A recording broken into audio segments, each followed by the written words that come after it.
આજે રામ મંદિરમાં પ્રાણ પ્રતિષ્ઠા વિધિનો બીજો દિવસ છે। આજનો દિવસ દરેક રામ ભક્ત માટે ખૂબ જ મહત્વપૂર્ણ છે।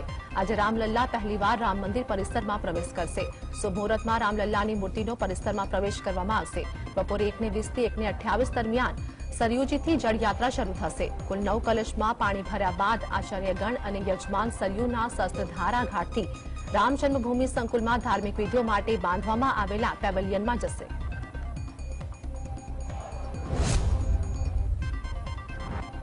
બે દિવસના કેરળ પ્રવાસે આવેલા વડાપ્રધાન નરેન્દ્ર મોદીએ સવારે ગુરુવાયુર મંદિર દર્શન કર્યા હતા। ભગવાન શ્રી કૃષ્ણનું આ મંદિર પરિસર પ્રસિદ્ધ મંદિર ગુરુવાયુર મંદિર તરીકે જાણીતું છે। તો વડાપ્રધાન પણ ત્યાંના પારંપરિક વસ્ત્રો ધારણ કરીને મંદિરે પહોંચ્યા હતા અને પૂજા અર્ચના કરી હતી।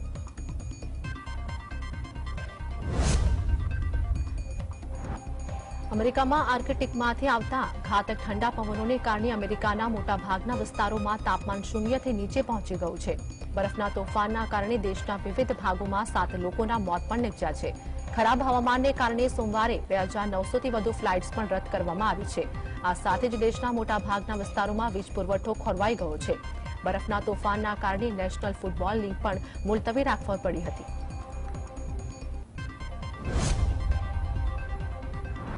યમનના હુથી વિદ્રોહીઓ સામે અમેરિકા સતત આક્રમક છે। અમેરિકાએ ફરી એકવાર હુથી વિદ્રોહીઓની બેલિસ્ટિક મિસાઇલો પર હુમલો કર્યો।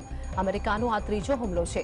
અમેરિકાના સેન્ટ્રલ કમાન્ડરે ટ્વીટ પર ટ્વીટ કરીને હુમલાની માહિતી શેર કરી છે।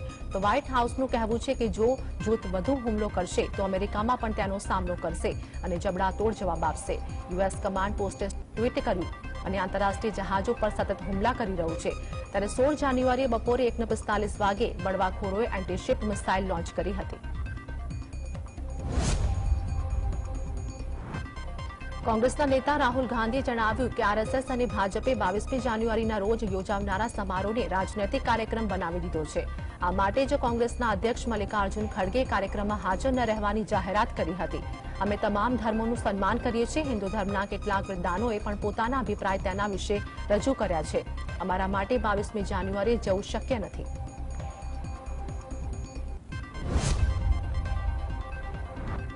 રામ મંદિર મુદ્દે કોંગ્રેસની ડબલ ગેમ ભાજપને ચિંતામાં મૂક્યું છે। કોંગ્રેસે સત્તાવાર રીતે અયોધ્યામાં 22 જાન્યુઆરીના કાર્યક્રમમાં હાજર નહીં રહેવાનો નિર્ણય લીધો છે। પણ કોંગ્રેસના રાજ્યકક્ષાના નેતા હાઈકમાન્ડની વિરુદ્ધ વલણ અપનાવીને અયોધ્યાના કાર્યક્રમમાં હાજર રહેવાની તરફેણ કરી રહ્યા છે। ગુજરાત અને હિમાચલ પ્રદેશના નેતા ખુલ્લેઆમ રામ મંદિરના નિમંત્રણને સ્વીકારવાની તરફેણ કરી ચૂક્યા છે। આમ આદમી પાર્ટીના નેતા અને રાજ્યસભા સાંસદ રાઘવ ચડ્ડાએ લોકસભા ચૂંટણીને લઈને મોટું નિવેદન આપ્યું છે। તેમણે કહ્યું કે વિપક્ષી ઇન્ડિયા ગઠબંધનની જીતની શરૂઆત ચંદીગઢથી શરૂ થશે અને ભાજપ સાથેનો આ તેમનો પહેલો મુકાબલો હશે। 18મી જાન્યુઆરીએ યોજાનાર ચંદીગઢ મેયરની ચૂંટણી કોઈ સામાન્ય ચૂંટણી નથી। ચંદીગઢ મેયરની ચૂંટણીમાં જીત મેળવ્યા બાદ વિપક્ષી ઇન્ડિયા ગઠબંધનનો આ વિજય રથ કાશ્મીરથી કન્યાકુમારી અને મણિપુરથી મુંબઈ સુધી જશે।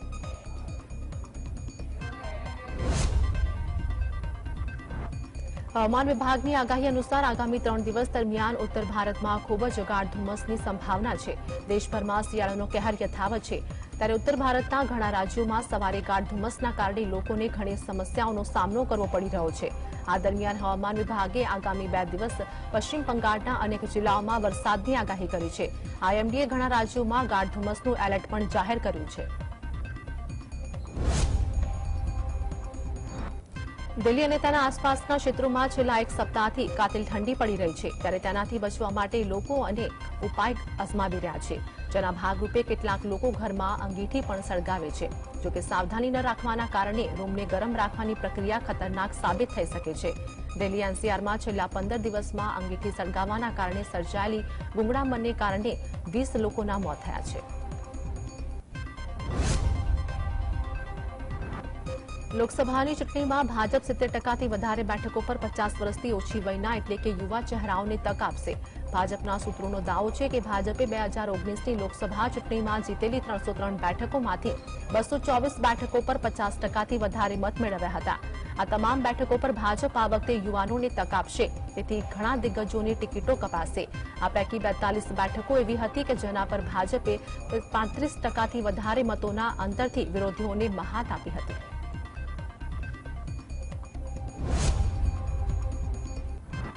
આંધ્રપ્રદેશમાં કોંગ્રેસના પ્રદેશ પ્રમુખ પદેથી જીરુદ્ર રાજુએ રાજીનામું આપી દીધું છે. કોંગ્રેસના સૂત્રોનું કહેવું હતું કે આંધ્રપ્રદેશના મુખ્યમંત્રી જગનમોહન રેડ્ડીના બહેન વાય.એસ. શર્મિલાને આંધ્રપ્રદેશ કોંગ્રેસના પ્રમુખ બનાવાઈ શકે છે. શર્મિલા અત્યારે તેલંગાણાના મતદાર છે, પણ આંધ્રપ્રદેશ તેમનું વતન હોવાથી તેમના માટે આંધ્રપ્રદેશમાં મતદાર બનવું મુશ્કેલ નથી. શર્મિલા આંધ્રપ્રદેશમાં ભૂતકાળમાં જગન માટે પ્રચાર કરી ચૂક્યા છે.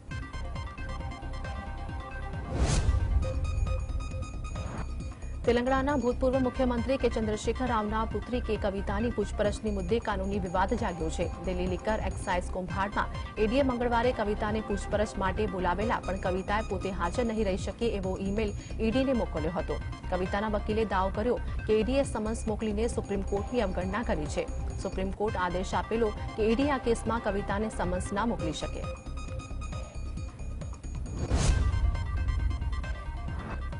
લોકસભાની ચૂંટણીમાં જોડાણ માટે અત્યંત ગંભીર હોવાનો સંકેત આપતા કોંગ્રેસ અને આમ આદમી પાર્ટીએ ચંદીગઢમાં મેયરની ચૂંટણીમાં સમજૂતી કરી છે. આ સમજૂતી પ્રમાણે મેયર પદ આપને જ્યારે સિનિયર ડેપ્યુટી મેયર અને ડેપ્યુટી મેયર પદ કોંગ્રેસને અપાયું છે. આપ દ્વારા મેયર પદ માટે કુલદીપસિંહ, જ્યારે કોંગ્રેસ સિનિયર ડેપ્યુટી મેયર પદ માટે ગુરપ્રીત ગાબી અને ડેપ્યુટી મેયર પદ માટે નિર્મલા દેવીની પસંદગી કરી છે. મહારાષ્ટ્રના મુખ્યમંત્રી એકનાથ શિંદે દાવોસમાં વર્લ્ડ ઇકોનોમિક ફોરમમાં 50 લોકોને લઈને ગયા. તેના કારણે વિવાદ પેદા થઈ ગયો છે. દાવોસ ઇકોનોમિક ફોરમમાં વૈચારિક આદાન પ્રદાન થાય છે, ત્યારે આટલા મોટા ડેલિગેશનની જરૂર શું એવો સવાલ કરાઈ રહ્યો છે. ભાજપ પણ શિંદેના મોટા ડેલિગેશનથી ખુશ નથી. શિંદે ભાજપને પૂછ્યા વિના પોતાની રીતે પસંદગી કરીને ડેલિગેશન લઈને ગયા હોવાનો ગણગણાટ પણ ચાલી રહ્યો છે. શ્રી રામ જન્મભૂમિ તીર્થ ક્ષેત્ર ટ્રસ્ટના સભ્ય અને નિર્મોહી અખાડાના મહંત દિનેન્દ્ર દાસે જણાવ્યું કે અયોધ્યા રામ મંદિર પ્રાણ પ્રતિષ્ઠા કાર્યક્રમ માટે નિર્મોહી અખાડાના 13 મહંતોને આમંત્રણ પાઠવવામાં આવ્યું છે. આ વિશે પ્રતિક્રિયા આપતા નિર્મોહી અખાડાના મહંતે જણાવ્યું કે અમારા ટ્રસ્ટ વતી દરેક મહાત્મા અને રાજકીય નેતાઓને આમંત્રણ આપવામાં આવ્યું છે. વર્તમાન સમયમાં અખાડામાં કુલ 13 પંચ છે. તમામ લોકો સમારોહમાં હાજરી આપશે.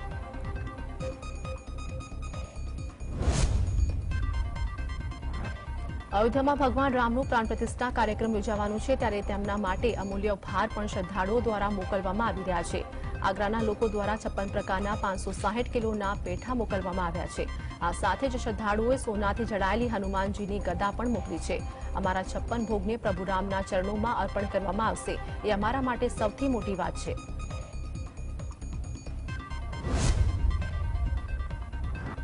અયોધ્યામાં 22મી જાન્યુઆરીના રોજ રામ મંદિર પ્રાણ પ્રતિષ્ઠા કાર્યક્રમ યોજવામાં આવશે. તેને લઈને સ્થાનિક વહીવટીતંત્ર દ્વારા પણ અનેક કામગીરી કરવામાં આવી રહી છે. તો કોઈપણ પ્રકારનો અનિચ્છનીય બનાવ ન બને એ માટે સુરક્ષા દળોએ પણ તૈયારી કરવામાં આવી છે. આ વિશે માહિતી આપતા ઉત્તર પ્રદેશના સ્પેશિયલ પોલીસ મહાનિર્દેશક પ્રશાંત કુમારે જણાવ્યું કે સામાન્ય લોકો અથવા ભક્તો જ્યાં મુલાકાત લેશે તેવા સ્થળ પર પોલીસ માટે અલગ ડ્રેસ કોડ હશે.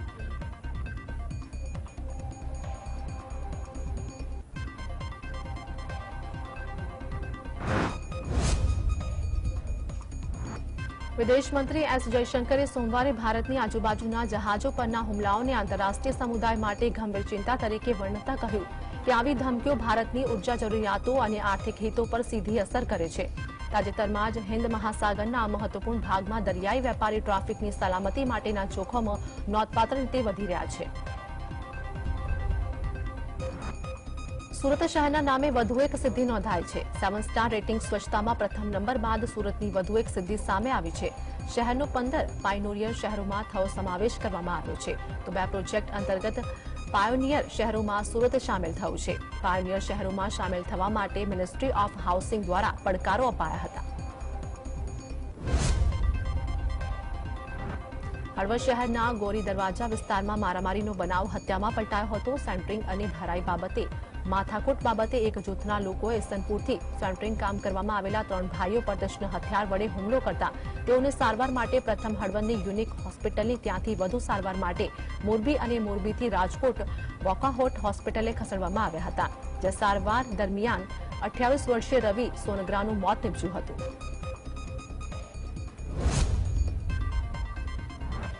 ભાવનગર શહેરના વાઘાવાડી રોડ ઉપર બે બાઇકનો અકસ્માત સર્જાયો હતો। બાઇક સામે સામે ધડાકાભેર અથડાતા રાહુલ અશોકભાઈ બારૈયા નામના યુવકનું મોત નીપજ્યું હતું, જ્યારે જયેશ વેગડ નામના યુવાનને ઈજાઓ પહોંચી હતી, જેને સારવાર માટે સટી હોસ્પિટલ ખસેડવામાં આવ્યો હતો। આ બનાવના પગલે પોલીસે વધુ કાર્યવાહી હાથ ધરી છે।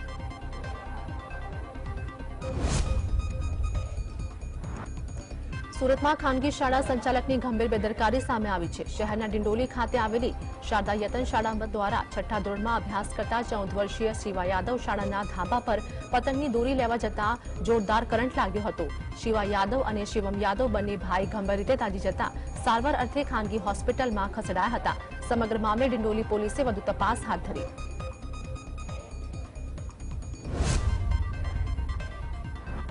સ્ટેટ મોનિટરિંગ સેલે કબૂતરબાજીના 6 આરોપીઓના ફોટા જાહેર કર્યા છે। તમામ આરોપીઓ વિરુદ્ધ વર્ષ 2022 સોલા પોલીસ સ્ટેશનમાં પાસપોર્ટ એક્ટ મુજબ ગુનો નોંધાયો હતો।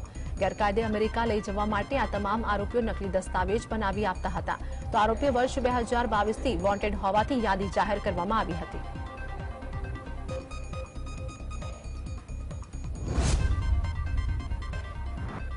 માંડલમાં આવેલા રામાનંદ ટ્રસ્ટની હોસ્પિટલમાં સારવાર કરાવ્યા બાદ દર્દીઓની આંખની રોશનીને અસર થતા 5 દર્દીઓને સિવિલ હોસ્પિટલ ખસેડવામાં આવ્યા છે। તમામ દર્દીઓની સારવાર શરૂ કરવામાં આવી। તબીબોના મત અનુસાર મોતિયાના ઓપરેશન બાદ નાખવામાં આવતા ટીપાના કારણે રોશનીને અસર થઈ હોવાની આશંકા છે।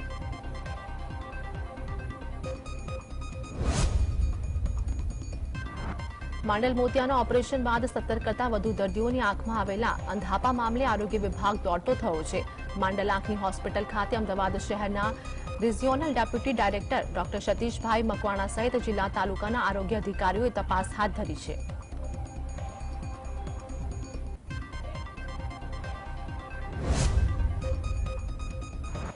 વિરમગામના માંડલની રામાનંદ ટ્રસ્ટની હોસ્પિટલમાં મોતિયાનું ઓપરેશન કરવામાં આવ્યું હતું, જે બાદ આંખમાં ઇન્ફેક્શન વધી જતા 5 દર્દીને વધુ સારવાર માટે અમદાવાદની સિવિલ હોસ્પિટલમાં ખસેડવામાં આવ્યા હતા। હાલ 2 પુરુષ અને 3 મહિલા દર્દીઓની સારવાર ચાલી રહી છે।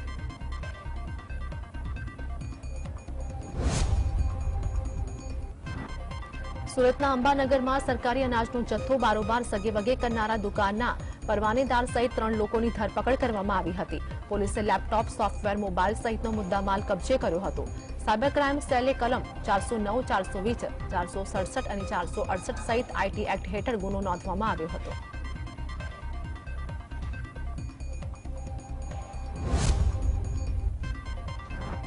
વાંકાનેર નજીક બહુચર્ચિત નકલી વઘાસિયા ટોલનાકા પ્રકરણમાં પોલીસ 3 આરોપીઓની ધરપકડ કરવામાં આવી હતી, જેમાં વઘાસિયા ગામના સરપંચ ધર્મેન્દ્રસિંહ બહાદુરસિંહ ઝાલા, યુવરાજસિંહ બહાદુરસિંહ ઝાલા અને હિતેન્દ્રસિંહ જટુભા ઝાલાનો સમાવેશ થાય છે। ત્યારે આ મામલે આરોપીઓને વાંકાનેર કોર્ટમાં રજૂ કરવામાં આવતા કોર્ટે આરોપીઓના 5 દિવસના રિમાન્ડ મંજૂર કર્યા હતા।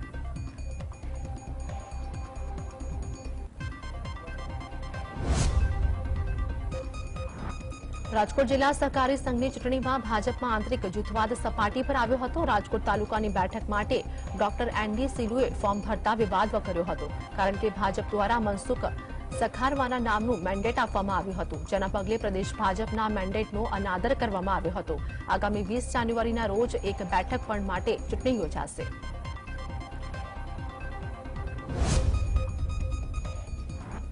આગામી લોકસભાની ચૂંટણીને લઈને ભાજપ દ્વારા તૈયારીઓ શરૂ કરી દેવામાં આવી છે। ત્યારે ગુજરાત લોકસભાના કલેક્ટર ઇન્ચાર્જની દિલ્હી ખાતે રાષ્ટ્રીય મહામંત્રી વિનોદ તાવડેની હાજરીમાં બેઠક મળી। બેઠકમાં ગુજરાત લોકસભાના 8 ક્લસ્ટર ઇન્ચાર્જ હાજર રહ્યા હતા। બેઠકમાં લોકસભા ક્લસ્ટર ઇન્ચાર્જને ચૂંટણીલક્ષી માર્ગદર્શન આપવામાં આવ્યું હતું।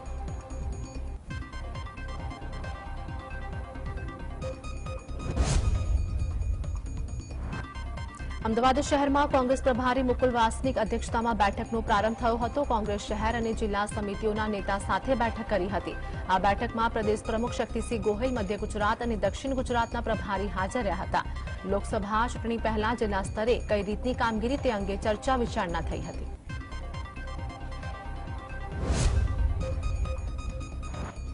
રાજકોટ જિલ્લા કોંગ્રેસમાં ભંગાણ અંગે જિલ્લા કોંગ્રેસ પ્રમુખ અને પૂર્વ ધારાસભ્ય લલિત વસોયાએ સ્પષ્ટતા કરી છે। તેઓએ કહ્યું કે જિલ્લા પંચાયત ઉપલેટાના બંને સભ્યો 2022માં વિધાનસભાની ચૂંટણી સમયે પક્ષપલટો કરી ભાજપમાં ભળી ગયા હતા, જેને લઈને પક્ષાંતર ધારા હેઠળ પક્ષમાંથી સસ્પેન્ડ કરવાની કાર્યવાહી ચાલી રહી છે।